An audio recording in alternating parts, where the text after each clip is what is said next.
Assalamualaikum warahmatullahi wabarakatuh. Memasuki alam kubur merupakan fase pertama setelah seseorang mengalami kematian. Sebuah alam baru yang disebut alam barzah dan dianggap paling menakutkan saat pertama kali kita terbangun atau sadar bahwa kita telah mati. Seseorang yang sudah mati akan merasa tak percaya jika ia sudah meninggalkan alam fana dan serasa bermimpi ketika di alam kubur. Digambarkan jika seseorang yang baru 1 hari meninggal seperti mengalami mimpi jika dia belum mati, tetapi sebenarnya sudah memasuki alam barzah. Disebutkan ketika seseorang yang mengalami kematian dan kemudian memasuki alam kubur, maka pertama yang akan datang adalah malaikat mungkar dan nangkir. Kedatangan malaikat mungkar dan nangkir di alam kubur ini pun digambarkan dengan cukup menyeramkan bagi mereka yang banyak melakukan maksiat semasa hidup. Tetapi akan nampak menawan bagi mereka yang semasa hidupnya taat di jalan Allah. Ketika pertama kali berhadapan dengan manusia di alam kubur, maka ada 6 pertanyaan yang akan diajukan oleh malaikat mungkar dan nangkir. Adapun 6 pertanyaan di alam kubur ini menentukan perjalanan selanjutnya. Apakah dia akan di tempat bersama para nabi, ulama, dan umara di surga, atau justru memasuki neraka dan dihisab terlebih dahulu? Pertanyaan itu adalah yang pertama, man rabbuka, siapa Tuhanmu? Ma dinuka, apa agamamu? Man nabiyuka, siapa nabimu? Ma kitabuka, apa kitabmu? Aina kiblatuka, di mana kiblatmu? Dan yang keenam adalah man ikhwanuka, siapa saudaramu? Benarlah demikian, kehidupan alam barzah atau alam kubur banyak disebutkan dalam Al-Quran dan hadis, serta siksa-siksanya yang tanpa ampun bagi mereka yang berdosa, tetapi akan mendapatkan kelapangan dan ketenangan bagi umat yang beramal saleh. Dan berikut ini adalah hadis Rasulullah SAW yang menggambarkan perjalanan manusia setelah melewati fase kematian. Maka di alam kubur sudah menanti kehidupan baru dan serba asing.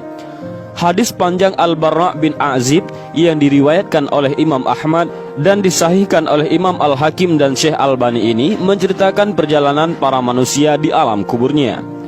Suatu hari kami mengantarkan jenazah salah seorang sahabat Nabi SAW dari golongan Ansar. Sesampainya di perkuburan, liang lahat masih digali. Maka Rasulullah SAW pun duduk ataupun menanti. Dan kami juga pun duduk terdiam di sekitarnya, seakan-akan di atas kepala kami ada burung gagak yang hinggap. Rasulullah SAW memainkan sepotong dahan di tangannya ke tanah. Lalu beliau mengangkat kepalanya seraya bersabda, "Mohonlah perlindungan kepada Allah dari azab kubur." Beliau ulangi perintah ini 2 atau 3 kali. Kemudian beliau SAW bersabda, "Seandainya seorang yang beriman sudah tidak lagi menginginkan dunia dan telah mengharapkan akhirat ataupun sakratul maut, turunlah dari langit para malaikat yang bermuka cerah secerah sinar matahari. Mereka membawa kain kafan dan wangi-wangian dari surga, lalu duduk di sekeliling mukmin tersebut sejauh mata memandang. Setelah itu, turunlah malaikat pencabut nyawa dan mengambil posisi di arah kepala mukmin tersebut. Malaikat pencabut nyawa itu berkata, 'Wahai nyawa yang mulia, keluarlah engkau untuk menjemput ampunan Allah dan keridhaannya.' Maka nyawa itu dengan mudahnya keluar dari tubuh mukmin tersebut seperti lancarnya air yang mengalir dari mulut sebuah kendil.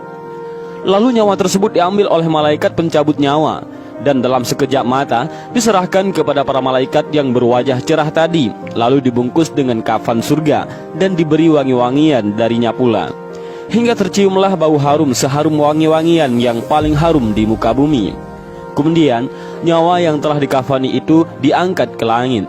Setiap melewati sekelompok malaikat di langit, mereka bertanya, 'Nyawa siapakah yang amat mulia itu?' 'Ini adalah nyawa Fulan bin Fulan,' jawab para malaikat yang mengawalnya dengan menyebutkan namanya yang terbaik ketika di dunia. Sesampainya di langit dunia, mereka meminta izin untuk memasukinya, lalu diizinkan.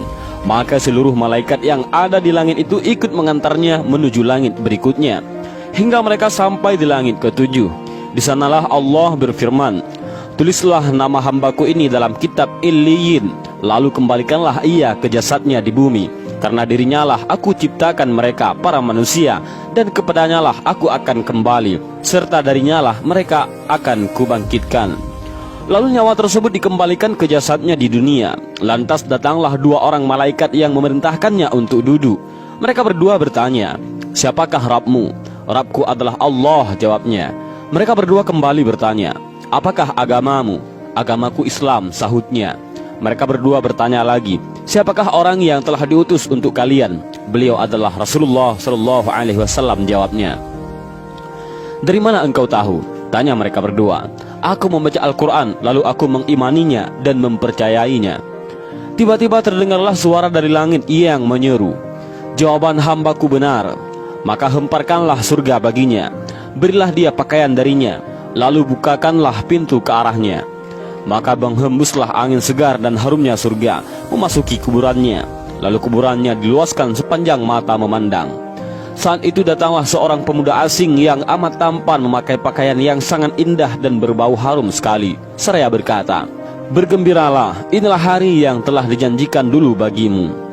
Mukmin tadi bertanya, "Siapakah engkau?" "Wajahmu menandakan kebaikan." "Aku adalah amal solehmu," jawabnya. Si mukmin tadi pun berkata, "Wahai Rabbku, segerakanlah datangnya hari kiamat, karena aku ingin bertemu dengan keluarga dan hartaku." Adapun orang kafir, di saat dia dalam keadaan tidak mengharapkan akhirat dan masih menginginkan dunia, turunlah dari langit malaikat yang bermuka hitam sambil membawa kain mori kasar. Lalu mereka duduk di sekelilingnya. Saat itu turunlah malaikat pencabut nyawa dan duduk di arah kepalanya seraya berkata, "Wahai nyawa yang hina, keluarlah dan jemputlah kemurkaan dan kemarahan Allah." Maka nyawa orang kafir tadi berlarian di sekujur tubuhnya. Maka malaikat pencabut nyawa tadi mencabut nyawa tersebut dengan paksa, sebagaimana seseorang yang menarik besi beruji yang menempel di kapas basah. Begitu nyawa tersebut sudah berada di tangan malaikat pencabut nyawa, sekejap mata diambil oleh para malaikat bermuka hitam yang ada di sekelilingnya. Lalu nyawa tadi segera dibungkus dengan kain mori kasar. Tiba-tiba terciumlah bau busuk sebusuk bangkai yang paling busuk di muka bumi. Lalu nyawa tadi dibawa ke langit. Setiap mereka melewati segerombolan malaikat, mereka selalu ditanya, "Nyawa siapakah yang amat hina ini?" "Ini adalah nyawa Fulan bin Fulan," jawab mereka dengan namanya yang terburuk ketika di dunia. Sesampainya di langit dunia, mereka minta izin untuk memasukinya, namun tidak diizinkan. Rasulullah sallallahu alaihi wasallam membacakan firman Allah Subhanahu wa taala, "Tidak akan dibukakan bagi mereka, orang-orang kafir, pintu-pintu langit, dan mereka tidak akan masuk surga sampai seandainya unta bisa memasuki lubang jarum sekalipun." Al-Quran Surah Al-A'raf ayat 40. Saat itu Allah berfirman, "Tulislah namanya di dalam sijjin di bawah bumi." Kemudian nyawa itu dicampakkan dengan hina.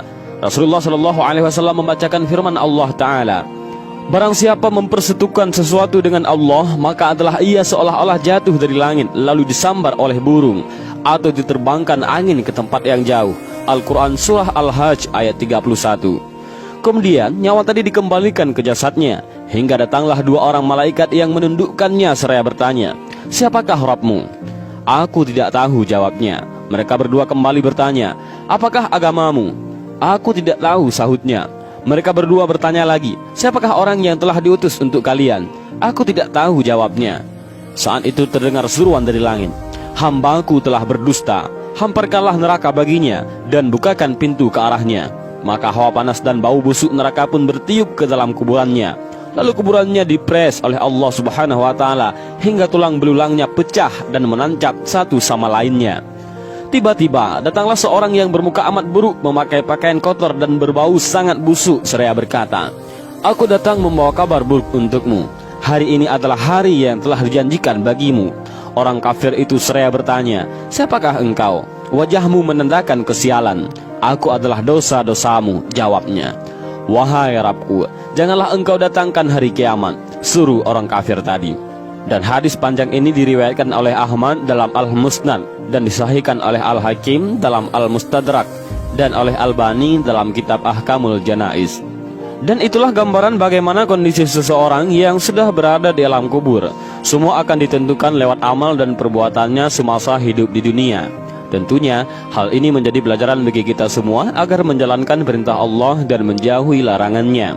Lantas bagaimana dan apa yang harus kita lakukan untuk menghadapi kematian? Maka perbanyaklah amal ibadah. Bahkan agar terbebas dari siksa alam kubur dan bisa menjawab 6 pertanyaan itu, selain menjalankan semua